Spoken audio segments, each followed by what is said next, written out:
नमस्कार, यूसीएन के इस विशेष कार्यक्रम में आप सभी का स्वागत है और मैं हूं आपका होस्ट एनवी शर्मा।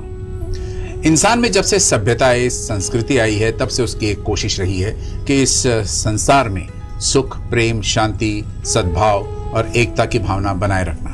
इसमें शुरू से प्राचीन काल से कई सारे ऋषि मुनि के अलावा कई सारे और भी सामाजिक कार्यकर्ता भी जुड़े हुए हैं और इन्हीं में से एक परिवार है गायत्री परिवार, जिनके राष्ट्रीय युवा प्रभारी श्री केदार प्रसाद दुबे जी आज हमारे बीच है और इनसे हम जानेंगे कि गायत्री परिवार के मिशंस, ऑब्जेक्टिव्स, एम्स वगैरह क्या है। सबसे पहले स्वागत करता हूँ धन्यवाद सर।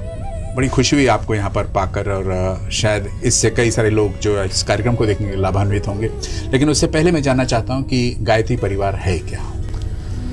देखिए, गायत्री परिवार एक स्पिरिचुअल ऑर्गेनाइजेशन है, एक आध्यात्मिक संगठन है जो एक भाव के साथ काम करता है कि सारी दुनिया एक है और जो भी संसार के मनुष्य हैं वो सब एक जैसे हैं। कोई जात पात का भेद नहीं है, कोई ऊंच नीच का भेद नहीं है, छुआछूत नहीं है, कोई बड़े छोटे का भेद नहीं, कोई अमीर गरीब का भेद नहीं, सब एक हैं और सारी दुनिया हमारा कुटुंब है। ऐसा मानकर आध्यात्मिक दृष्टि से मनुष्य को कैसे ऊंचा उठाया जाए, इसके लिए प्रयासरत है। जी, पंडित श्रीराम शर्मा जी ने इसकी स्थापना की थी और आपने जैसे कहा कि वासुदेव कुटुंबकम, मतलब this entire world is one family, तो इस आधार पर इसकी स्थापना हुई है। इसके मिशंस की बात अगर हम करेंगे तो इसके मिशंस की बात बताइए। इसका मिशन जो है मूल रूप से ऐसा हमारे गुरुदेव कहते थे कि बेटे, मनुष्य में यदि देवत्व जगे और धरती पर स्वर्ग उतारना, ये दो काम प्रमुख रूप से हमने चुने कि हमारा ऑब्जेक्ट है कि मनुष्य के भीतर उसकी डिविनिटी, क्योंकि ऐसा मानते हैं हमारे उपनिषद, हमारे वेदों की ये धारणा है कि हर मनुष्य भीतर से दिव्यता धारण किए हुए है। इस दिव्यता का विकास हो जाए और आदमी अपने सच्चे स्वरूप में अवस्थित हो जाए और यदि ऐसे मनुष्य जहाँ कहीं भी रहते हैं तो वो क्षेत्र, वो जगह स्वर्ग के समान गरिमावान बन जाए। तो मनुष्य में देवत्व और धरती पर स्वर्ग, ये हमारा मिशन है। जी हाँ। और जैसे कहते हैं कि परमात्मा का एक अंश, आत्मा का एक अंश इस शरीर में है, तो इसीलिए आप कहते हैं कि देव यहाँ भी निवास करते हैं और उसको जगाना ये हमारा आपका कार्य है। अलावा इसके आपने कहा इस धरती को ही स्वर्ग बनाना, तो ये कैसे मुमकिन है आज की इस दुनिया में? देखिए, ऐसा मानता हूँ मैं, हमारे गुरुदेव भी ये बात कहते थे कि मनुष्य में देवत्व जगाना प्रथम कार्य है। धरती पर स्वर्ग उतारने के लिए प्रयास करने की आवश्यकता नहीं है, क्योंकि जहाँ अच्छे मनुष्य रहते हैं, यदि कोई परिवार है उसमें पिता अच्छा है तो उसका परिवार अच्छा होगा। तो अच्छे लोगों से ही अच्छा परिवार है, अच्छे लोगों से अच्छा गांव है, अच्छे नागरिकों से अच्छा देश है। तो यदि हमारे भीतर देवत्व जगे, और देवत्व का मतलब ये कोई किसी तरह का धार्मिक भाव नहीं है, ये हमारी वो कहा डिविनिटी है, डिविनिटी। तो डिविनिटी में मीन्स हमारे भीतर की ऑनेस्टी है, हमारे भीतर का समझदारी है, हमारी जिम्मेदारी है, हमारे भीतर की बहादुरी है। ये जो हमारे दैवी गुण है, इनका विकास करना। तो अगर ऐसे गुण विकसित हो जाए तो मनुष्य एक ऐसी स्थिति निर्मित कर लेता है कि उसके चारों तरफ पर्यावरण भी संतुलित होगा, उसके वातावरण में शांति भी होगी, वो सुखपूर्वक भी रह रहा होगा, उसको स्वास्थ्य की प्राप्ति भी होगी और वो जो लक्ष्य लेके चलता है जीवन में, उसकी प्राप्ति भी उसको दिखाई देती है। तो ये दोनों बातें एक दूसरे से जुड़ी हैं। पर यदि आप कहें कि धरती पर स्वर्ग कैसा आएगा, तो उसका स्वरूप हो सकता है। तो उसका स्वरूप यह होगा कि मनुष्य के बीच जो आज भेद दिख रहा है, हम देखते हैं कि तीन तरह की विषमताएं दिखती हैं समाज में। एक विषमता दिखती है कि गरीब और अमीर का भेद है, एक विषमता दिखती है कि ऊंच और नीच का भेद है, कोई ज्यादा बुद्धिमान है, कोई आदमी मूर्ख है, ये वाला भेद है। एक बात हम देखते हैं कि स्त्री और पुरुष का भेद है। तो मूल रूप से, मौलिक रूप से तीन भेद हैं, गरीब अमीर का भेद है, जात पात का ऊंच नीच का भेद है और ये स्त्री पुरुष का भेद है। तो गुरुदेव कहते थे कि ये तीनों विषमताएं समाप्त करनी हो और तीन विषमताएं समाप्त होंगे, एक समता मूलक समाज बनेगा। पर ऐसी व्यवस्था समाज में स्थापित होगी कि सारी दुनिया के लोग एक होकर रहेंगे। जैसे आज हम देशों की बात करें, अपने देश की बात करें या पूरे यूनिवर्स की, पूरे अपने विश्व की बात करें, तो आप देखें जैसे मान लीजिए आज हम समाज में बटे हुए हैं, भाषा के नाम पर, जाति के नाम पर, संप्रदाय के नाम पर, वर्ग के नाम पर, पूरा देश में इस समय टुकड़े टुकड़े दिखाई देते हैं। बंटवारा है। ठीक इसी तरह देश भी, कोई चीन है, कोई पाकिस्तान है, कोई अमेरिका है, कोई हिंदुस्तान है, कोई रशिया है, ये देश की सीमाएं बनी है। मतलब हम लोग water tight compartment, yes, compartment बना ली। अब आप देखें, यदि इनके बीच की दूरी हटाना हो तो एक बहुत सरल प्रयोग हमारे ऋषियों का है जी। उसे वो कहते थे वसुधैव कुटुंबकम।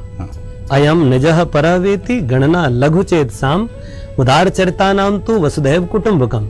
जब तक हम छोटे हैं तब तक हम खंड खंड में हैं, और जैसे ही हम उदार बने तो फिर हमारी सीमाओं पर सेना की क्या आवश्यकता है, हम सहज रूप से एक दूसरे का जाना आना कर सकते हैं। जैसे एक भारत एक मॉडल है, आप देखें कि हमारा, आप दक्षिण में जाइए तो दक्षिण की भाषा अलग है, पहरावा अलग है, उनका खान पान अलग है, उनके रीति रिवाज अलग है। हाँ, और अगर आप उत्तर में आते हैं तो कुछ अलग दिखाई देता है। पर यहाँ कोई भेद नहीं है, जाने आने में कोई वीजे की जरूरत नहीं है, यहाँ कोई सीमा का बंधन नहीं है, यहाँ किसी तरह की मिलिट्री खड़ी करनी नहीं पड़ रही है हमको। यदि हमारे 27 प्रांत हैं तो 27 प्रांत विश्व का एक समग्र मॉडल हमारे सामने दिखाई देता है भारत जी। कि अगर इस व्यवस्था को पूरी दुनिया में लागू कर दिया जाए तो जाति, वर्ग, पहनावा, इन सब के कारण कोई भेद की आवश्यकता नहीं होगी, और संसार का बहुत बड़ी धनराशि जो आज हम सुरक्षा के नाम पर, सिक्योरिटी के नाम पर, मिलिट्री के नाम पर खर्च करते हैं, अणु आयुधों के नाम पर खर्च करते हैं, वो बचेगा और मनुष्य सुख से रह सके। बहुत ऊंची बात कही सर आपने।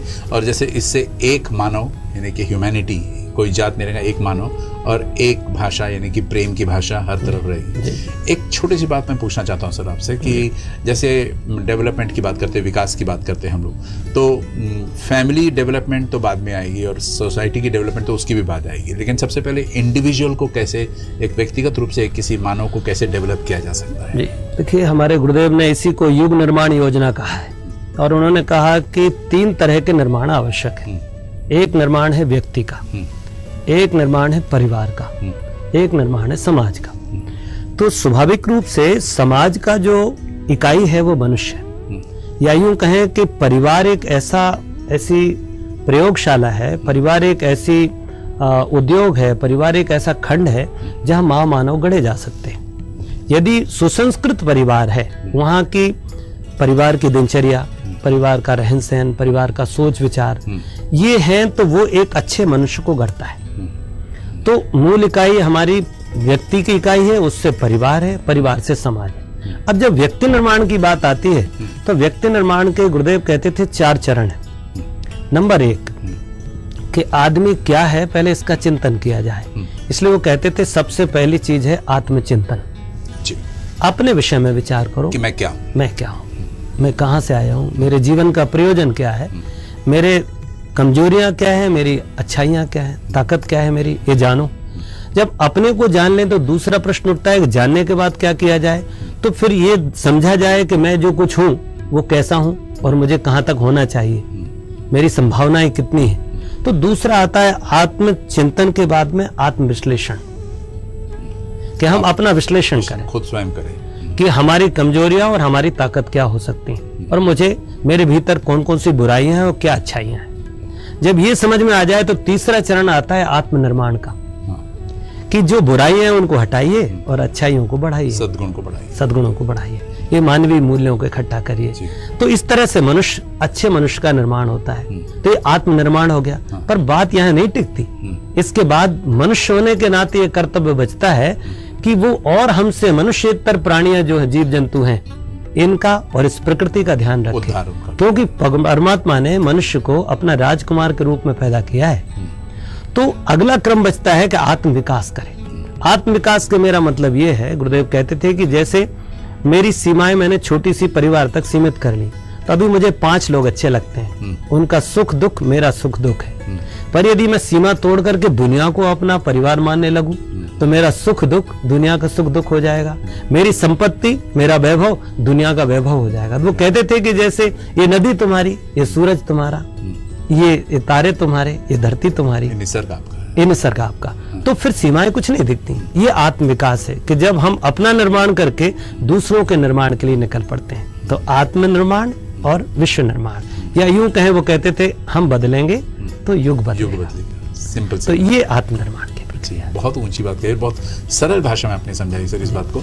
यहाँ पर फिर एक बार पूछना चाहता हूँ आपसे, जैसे आत्मव्रत सर्वभूतेषु, कि अगर हमारी आत्मा और आपके अंदर भी आत्मा है, तो हम लोग एक प्रकार से बंधु हुए, बांधव हुए। तो इसको आप कैसे इस फिलॉसफी में जड़ेंगे? देखिए, बहुत ही साधारण मैं कह सकता हूँ, हमारे ऋषियों की ये बड़ी विशेषता रही है कि उन्होंने जीवन के गूढ़ रहस्यों को बहुत सरल और सहज भाषा में प्रस्तुत किया है। जैसे आत्मवत् सर्वभूतेषु, हमारी ये ध्रुव मान्यता है कि हम ये मानते हैं कि मेरी आत्मा ही संसार में परमात्मा के रूप में जब श्रेष्ठ दिखाई देती है तो वो परमात्मा के रूप में दिखती है, और जब छोटे रूप में है तो मेरे रूप में है। जैसे सूरज और सूरज की किरण, जैसे समंदर और समंदर की बूंद, जैसे अग्नि और अग्नि का एक कण, एक ज्योति। तो जब ये भाव विकसित हो जाता है तो मैं यहाँ ये बात पैदा होती है कि जब मैं ही सबके भीतर प्रकाशित हूं या मेरा ही स्वरूप सब में प्रकट हो रहा है, तो फिर मेरा पराया कौन? और मैं किसी के साथ बेईमानी कैसे कर सकता हूँ? मैं किसी को धोखा कैसे दे सकता हूँ? मैं किसी को दुखी कैसे बना सकता हूँ? मैं अपने अंश को कैसे धोखा दूं? तो मुझे सबकी संवेदना मेरे भीतर प्रकट हो जाती है। और अध्यात्म का सबसे मूल गुण यही है कि व्यक्ति संवेदनशील हो जाता है। किसी भी संत को देखिए, भगवान को देखिए, अवतारों को देखिए, पैगंबर को देखिए, गॉड को देखिए, उनके भीतर अगर कोई मूल बात है तो वो संवेदना है कि सबके भीतर जो कुछ स्वरूप है वो स्वयं उससे अभिभूत होता है। सुख में सुखी और दुख में दुखी, वो फिर हर व्यक्ति का दुख बांटने चल पड़ता है और सुख बटाता है। सिंपल है ना जी। तो यही बात है जी। सर, रहा सवाल शक्ति का, हमारे अंदर एक अंदरूनी शक्ति है, उस शक्ति के किस आधार पर स्तंभ जो है, जिस स्तंभों पर टिकी है ये शक्ति?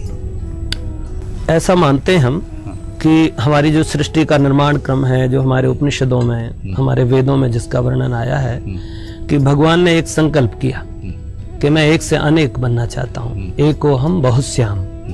ये संकल्प ही पहली संकल्पना है। इसके बाद सृष्टि का सृजन होता है, और सृजन होता है तो प्रकृति बनाई जाती है। जैसे आपने देखा हो कोई माँ जिसको 7-8 महीने की गर्भावस्था हो, आप उस माँ उस बहन को देखिए तो आप देखेंगे 7वें महीने में वो सुलाई पकड़ लेती है, उनका छल्ला आ जाता है और कुछ बुनती है, कुछ गाती है, वो कहीं खोई हुई है। क्या कर रही है पूछो उससे तो बोलती आने वाले के लिए स्वेटर बुन रही है, अभी आया नहीं है। ऐसा ही हमारे यहाँ कहते हैं कि हमारे भगवान ने अपने बच्चे को भेजने के पहले, मनुष्य को भेजने के पहले उसके लिए एक शानदार कायनात बनाई, एक बहुत सुंदर सृष्टि की रचना की। बिल्कुल सुंदर तारे, नक्षत्र, ग्रह, सूरज, चांद, सितारे, चिड़िया, कबूतर, ना जाने क्या क्या, पहाड़, नदियां, सब बनाया कि मेरा छोना, मेरा बच्चा आएगा, मेरा राजकुमार आएगा, उसकी सारी सामग्री इकट्ठी करूंगा। तो ये परमात्मा का एक विचार था कि जब ये आएगा तो मैंने इसके लिए व्यवस्था बना दी, अब इस व्यवस्था को चलाए। तो आदमी का मूल कर्तव्य यही आके टिक जाता है कि वो स्वयं जिए और दूसरों को जीने की प्रेरणा प्रदान करे। तब जब ये भाव विकसित होता है, अध्यात्म का मतलब कोई माला घुमाना, पीले कपड़े पहनना, बड़े तिलक लगा देना, बहुत बड़े हवन कर लेना या कहीं तीर्थ पे चले जाना नहीं है। ये नहीं, अध्यात्म का मूल मंत्र यही है कि आप किस तरह सबके बीच अपने को ध्वनित देखते हैं, कैसे हम अपना ही आपा सबके भीतर दर्शन करते दिखाई देते हैं। तो इस तरह से आदमी के भीतर की जो दिव्यता है वो मूल आधार उसका यही है कि वो कितना संवेदनशील बना हुआ है। और जैसे ही व्यक्ति इस बात को खोता है तो इसे ही आत्मविस्मृति कहते हैं जी। कि हम अपने भीतर की दिव्यता को भूल गए, हमको ये पता नहीं कि हम क्या हैं। तो हम एक आचरण कैसा करते हैं कि जैसे मान लीजिए कि कहा जाता है कि एक शेर का बच्चा कभी माँ से बिछड़ गया बचपन में और वो भेड़ों के झुंड में शामिल हो गया। अब भेड़ों के साथ रहता, भेड़ जैसी चिल्लाती मैं करती, वैसा मैं करता, घास खाता, घूमता रहता। एक दिन कहते हैं जंगल में वो कहीं शेर आ गया, उसने देखा भेड़ों के बीच में एक शेर चल रहा है, तो शेर की दहाड़ से भेड़ें भाग गई और वो शेर पकड़ में आ गया बच्चा। तो उसने कहा, वो डरने लगा कि मैं तो मेमना हूँ, मुझे छोड़ दो। तो उसने कहा, अरे तू मेमना नहीं, तू शेर का बच्चा है। तो उसने कहा, नहीं मैं मेमना हूँ। तो उसको लेके जाके कहते हैं नदी में उसने उसको मुंह दिखाया और उसने बोला कि मेरे जैसा दहाड़। जब वो शेर दहाड़ा और दोबारा उसने दहाड़ा तो उसको लगा कि मैं भी शेर हूँ। बस यही आत्म जागृति। सो सिंपल कि जिस दिन मनुष्य को यह पता लग जाता है कि वो परमात्मा का अंश है, भगवान की शक्ति जैसी अपार अतुलित शक्ति संसार के उसके भीतर समाई हुई है, बस यही वो आधार खड़ा करता है जिसके आधार पर नर से नारायण, पुरुष से पुरुषोत्तम और मानव से महामानव बन जाता है। सर, आप इतनी प्यारी और इतनी अच्छी बातें कर रहे हैं कि इसको आगे कंटिन्यू करने की और भी इच्छा हो रही है। यहाँ मैं आपसे फिर एक बात पूछना चाहता हूँ कि आध्यात्मिक जागरण कैसे संभव, गायत्री परिवार इसके लिए क्या मंत्र देता है? हाँ, देखिए एक बेसिक बात है स्पिरिचुअल अवेकनिंग। हाँ, स्पिरिचुअल अवेकनिंग में आदमी को हम कह सकते हैं कि हमारे योग शास्त्र के हिसाब से हमारे गुरुदेव भी इसका शिक्षण करते थे कि आदमी 3 परतों से बना है, या कह सकते हैं कि आदमी के 3 शरीर हैं जागरण के लिए। एक उसकी भौतिक शरीर है, स्थूल शरीर। दूसरा उसका मन है, उसके विचार है, थॉट प्रोसेस है उसकी। तीसरी उसकी अंतरात्मा है, संवेदना है। इसको अगर आप काम की दृष्टि से देखें तो एक कार्य है, दूसरा विचार है और तीसरी भावना है। अब इन तीनों का सीक्वेंस है। जैसे किसी आदमी को किसी का वध करने की या किसी की हत्या करने का उसने कोई कृत्य किया, तो वो उस कार्य को करने के पहले उसने मन में विचार किया और किसी भावना से प्रेरित होकर के मन में विचार आया।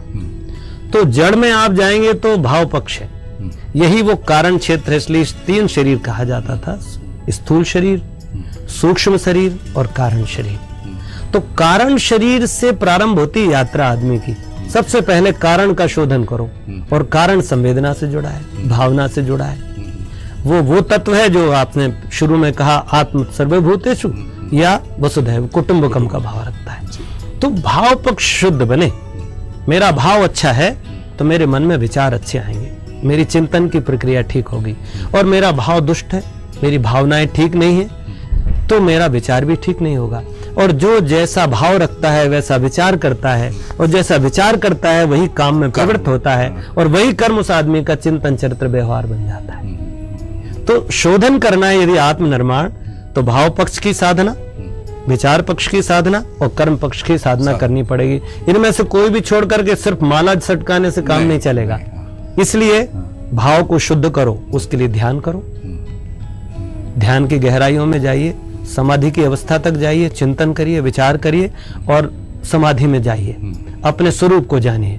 दूसरा विचार का पक्ष है तो स्वाध्याय करिए, अच्छा पढ़िए, सत्संग करिए। अब सत्संग उपलब्ध नहीं है, सत्संग के नाम पे अब तो सिर्फ बनावट है, वैचारिक उछल कूद, कमर्शियल हो गया, कमर्शियल हो गया है। वो मोटिवेटर्स हैं, वो स्पिरिचुअल अवेकर्स नहीं है, अवेक नहीं कर पाए। इसलिए दूसरा पक्ष है कि महापुरुषों ने जो लिखा है, उनका जो जीवन चरित्र है, गुरुदेव ने कुछ नहीं होगा तो करीब 400-500 महापुरुषों की जीवनियां लिखी। तो इन महापुरुषों के जो प्रेरक प्रसंग हैं, जो हमारी ऐसे जो भाव हैं, उनका लिखा हुआ साहित्य, इसका स्वाध्याय किया जाए, इसको पढ़ा जाए, इस पर विचार चिंतन किया जाए और अपनी चिंतन की प्रक्रिया को संतुलित बनाया जाए। अभी तो दिन भर क्या विचार आता है इस पर कोई नियंत्रण ही नहीं है। किसी आधा घंटे किसी आदमी को अकेले में बिठाइए, कहिए आप डायरी लिखिए, और आप उसकी डायरी उसी को पढ़ने दीजिए, वो कहेगा किसी पागल आदमी की डायरी है। क्योंकि 2 मिनट पहले अभी घर में था, अभी 2 सेकंड बाद वो बाजार में चला गया, फिर बम्बई चला गया, फिर कहीं हरिद्वार चला गया, तो फिर कभी घर की बात सोच रहा है, कभी ऑफिस की बात। तो चिंतन का प्रवाह अनियंत्रित है। इसलिए गुरुदेव कहते थे अचिंत्य चिंतन है, जो नहीं चाहते वो सोच रहे हैं। तो चिंतन के इस प्रवाह को नियंत्रित करना, ये दूसरी साधना है। ये मन की, विचार की, या कहें सूक्ष्म शरीर की साधना है। ये विचार बहुत शक्तिशाली है, ये विचार दुनिया को बदल सकता है। एक विचार ने, कभी आपने बहुत सारी कहानियां, चर्चिल ने कहा वी फॉर विक्ट्री, गांधी ने कहा अंग्रेजों भारत छोड़ो, बंकिम चंद्र जी ने कहा वंदे मातरम, दुनिया में क्रांति हो गई। तो विचार की शक्ति बड़ी तगड़ी है। तो भाव पक्ष, दूसरा विचार पक्ष और तीसरा कर्म पक्ष। क्रिया पक्ष छोड़ करके विचार और भाव में बहुत सारे रमे लोग दिखाई देते हैं, पुस्तकें पढ़ रहे हैं, भाषण दे रहे हैं, पर काम कुछ नहीं करते, तो निर्माण नहीं होता। कर्म पक्ष में कोई भी महामानव बिना सेवा के महानता प्राप्त नहीं कर सका। किसी का भी जीवन पलट के देखिए, यहाँ तो संतों की भूमि है ये महाराष्ट्र। आप किसी भी संत का जीवन देखिए, सेवा से जुड़ा हुआ है। तो सेवा का कार्य, इसलिए कारण शरीर की साधना ध्यान आदि से, जप आदि अनुष्ठान आदि से, सूक्ष्म शरीर की साधना स्वाध्याय से, और सेवा से कर्म पक्ष की साधना अपने स्थूल शरीर की साधना। सेवा महत्व। इसलिए गुरुदेव इसको 4 सूत्र देते थे। साधना, स्वाध्याय, संयम और सेवा। साधना से सधो, स्वाध्याय से अपना निर्माण करो, अपना विचार ठीक करो, संयम से अपनी शक्तियों का संचय करो और सद्मार्ग में लगाओ। अभी तो बिखर रही हैं, धन भी बिखरता है, बर्बादी में, व्यसन में नष्ट हो रहा है। सही है। विचार शक्ति षड्यंत्र में लगी हुई है ना। आप देखें तो ताकत आतंक में लगी हुई है। और इसके बाद संयम से जो बचता है, जो समेट लेते हो, जो अपने आप से बचा लेते हो कुछ, उसको सेवा कार्य में लगाए। साधना, स्वाध्याय, संयम और सेवा, ये चार सूत्र। सर कई सारे हम लोग देखते हैं कि लोग, इंसान, मानव जो है, आपने जैसे कहा कि वो मंदिर जा रहा है, पूजा पाठ कर रहा है, तिलक लगा रहा है, माला जप रहा है, बाहर आने के बाद फिर वो जो रास्ते में अगर कोई भिखारी से सेवा की उम्मीद रखता है तो फिर उसको भगा देता है या हीन भावना से देखता है वगैरह, तो पर्पसफुल लाइफ नहीं हुआ है। तो पर्पसफुल लाइफ के लिए सिंपल टेक्निक्स अगर आपके पास। देखिए, पर्पसफुल लाइफ में मुझे एक कविता याद आती, 2 लाइन कि औरों के हित जो जीता है, औरों के हित जो मरता है, उसका हर आंसू रामायण, प्रत्येक कर्म ही गीता है। बहुत खूब, बहुत खूब सर। यानी कि सीधी सादी पर्पसफुल लाइफ ये है कि अपना निर्माण करो और राष्ट्र के निर्माण में, समाज के निर्माण में, मनुष्यता के कल्याण में जुट पड़ो। ये जीवन का सुफल है, ये जीवन का सदुपयोग है। अपने लिए जिया वो क्या जिया, जो दूसरों के लिए जीता वही जीने वाला, उसी का जीवन सार्थक है। यही एक पर्पसफुल लाइफ है। यही पर्पस। सर आगामी 25, 26, 27 और 28 जनवरी को आप लोगों ने एक कैंप की रचना की है और इसमें कार्यशाला में युवा वर्ग को खासकर ध्यान में रखते हुए उनके लिए कुछ कार्यक्रम रखा। उसके बारे में संक्षिप्त में अगर आप हमें बताएंगे। देखिए, हम ऐसा मानते हैं कि संसार में अभी तक के पूरे इतिहास को पलटें आप, तो आपको दिखेगा कि सारा इतिहास तरुणाई की गाथा है। कोई भी सतयुग के इतिहास को देखिए, जो कालखंड देखते हैं हम हमारी हिंदू मान्यता के हिसाब से, तो सतयुग में देखें तो ऋषिगण दिखाई देते हैं। यदि उसके बाद आप द्वापर में देखते हैं, त्रेता में देखते हैं तो राम दिखाई देते हैं। कितनी कम उम्र के हैं। कहते हैं जब राजा बने राम तब वो 30 वर्ष के थे, सीता माँ बनी तब 30 वर्ष की थी। मतलब एकदम जवानी में उन्होंने बड़ा काम कर दिखाया, रावण का वध किया और राम राज्य की स्थापना कर दी। ठीक है, राम का जीवन। कृष्ण का जीवन देखें, 16 वर्ष का कृष्ण और बलराम कंस को चुनौती देते हैं, उस समय की व्यवस्था को पलट दिया। बाद 2500 साल पहले देखें, 2600 साल पहले तो बुद्ध दिखाई देते हैं, एक नई क्रांति करते हैं। एकदम युवा, छोटा सा बच्चा घर में जवान पत्नी को छोड़ करके निबिड़ अंधेरे में निकल पड़ता है। एक कोई युवा एक संकल्प के साथ निकलता है कि संसार में दुख है तो निवृत्ति का कोई उपाय होगा, ढूंढ निकालूंगा समाधान, और जब तक दुनिया का एक एक व्यक्ति सुखी नहीं हो जाता तब तक चैन न लूंगा। ऐसा दृढ़ संकल्प महातपस्वी कोई आदमी, महान योद्धा कह सकता हूं मैं भगवान बुद्ध को, निकल पड़ते हैं। और बुद्ध की क्रांति ने सारे एशिया में एक बड़ी परिवर्तन की धारा लगा दी। राष्ट्र के राष्ट्र भारतीय संस्कृति की धारा में प्रवाहित हो गए। व्यक्ति का धर्म नहीं बदला, राज्य धर्म बदला। चीन हो, 2000 साल हमने राज्य किया बिना एक सैनिक भेजे। 2000 साल बौद्ध धर्म, तिब्बत देखें आप, इधर पूर्व के देशों को देखें आप, सब तरफ दिखाई देता है। जीसस का भी जवान किसी। उसके बाद के काल में आप अनेक ऐसे दैदीप्यमान सितारे देखते हैं। चंद्रगुप्त चाणक्य दिखाई देते हैं भारत को संघबद्ध करने में, लोहा लेने में यवनों से। तो क्या यही सब जो एक कहानियां इनकी प्रेरित होकर करती है युवा वर्ग को, तो आज के युवा वर्ग को आप क्या इस कार्यशाला के माध्यम से हमने ये विचार किया साहब कि आज भारत दुनिया में सबसे जवान देश है जी। यहाँ 65% अर्थात लगभग देश के 80 करोड़ लोग 65 साल से 35 साल से कम उम्र के, तो जवान देश है और देश के सामने चुनौतियां हैं। ये कुछ सामंजस्य दिखाई नहीं देता, क्या हो रहा है, गड़बड़ी हो रही, कोई ना कोई कुछ त्रुटि हो रही है हमसे। हमने अभी तक ये सोच नहीं पाया कि आखिर हमारा देश क्या हो। इसलिए इतनी जवानी ताकत होते हुए भी हमारा देश आज दूसरों पर निर्भर देश दिखाई देता है। इसलिए हम ये मानते हैं कि कहीं हमारी जवानी की दिशा और दशा में गड़बड़ी हो रही। हमारे समाज के निर्माताओं ने, हमारे राजनेताओं ने, हमारे धार्मिक लोगों ने, हमारे और भी दूसरे वर्गों ने शायद उस ताकत को पहचाना नहीं, और पहचाना तो उनके लिए प्रोग्राम बनाया नाचने गाने का, डांस करने का, कहीं आउटिंग करने का। हाँ, इसको हमने युवा जागृति कहा, खेल कूद कराने को। हमने संस्कृति से तो छुआ ही नहीं बच्चे को, उसके जीवन का निर्माण तो किया ही नहीं है। इसलिए हमने ये विचार किया कि राष्ट्र की इस तरुणाई को जगाया जाए, इसको खोजा जाए, जिनके भीतर अपनी संस्कृति, अपनी भारत माता के प्रति अभी भी जिनके रोंगटे खड़े होते हों, ऐसे यौवन को, ऐसे युवाओं को खोजा जाए। एक अभियान चलाया, 20 वर्ष से हम इस कार्यक्रम में लगे हुए हैं। दूसरा हमने कहा कि इस जो तरुणाई खोज ली जाए, इसको प्रशिक्षित करो, इसका जीवन ठीक हो, इसका जीवन प्रबंधन इसको सिखाएं कि वो उसका जीवन जोरदार तरीके का हो। वो चरित्रवान हो, वो अच्छा व्यक्तित्ववान हो, उसका कर्तृत्व अच्छा हो, उसका विचार भावनाएं अच्छी ऊंची हो, चिंतन चरित्र व्यवहार से ऊंचा हो, ऐसा एक युवा गढ़ा जाए, ऐसे युवा का निर्माण। तीसरा हमने सोचा कि जब ऐसे जोरदार निर्माण आत्मनिर्माण वाले युवा मिले तो इनका संगठन बनाओ, और जब ऐसे युवा संघबद्ध हो जाएं तो फिर राष्ट्र के नव निर्माण में, विश्व के नव निर्माण में इस तरुणाई को लगाओ। तो हमने दो संदर्भ सोचे कि भारत और दुनिया, क्योंकि भारत जब कभी भी खड़ा हुआ है तो उसने दुनिया को ऊंचा उठाया है, और हमने पतन का काल देखा है, 1000 साल का अंधकार युग। भारत जब दबा तो दुनिया में बर्बरता छा गई। इसलिए भारत की जागृति या उत्थान या पतन दुनिया के उत्थान पतन का कारण है। इसलिए अगर हमारा देश जगेगा, यौवन जगेगा, तो वो न सिर्फ भारत को वरन विश्व को भी समस्याओं को समाधान खोजेगा। तो देश की समस्याओं के समाधान खोजना, चुनौतियों को स्वीकार करना और दुनिया को सुख शांति और न्यायपूर्वक जीने का मार्ग दिखाना, ये हमारे इस आंदोलन का मैं मुख्य ध्येय रखा है। बहुत बहुत धन्यवाद सर, आप आए, आपने इतनी अच्छी अच्छी बातें की, और ये कार्यक्रम जो भी देख रहा है जरूर इससे लाभान्वित हुआ है, और उसमें एक प्रेरणा अपने आप जागती है। मैं तो निवेदन करता हूँ कि लोग आए हों जी, और देखें कि किस तरह से यौवन के लिए क्या क्या बातें रखी गई। ये बहुत धन्यवाद।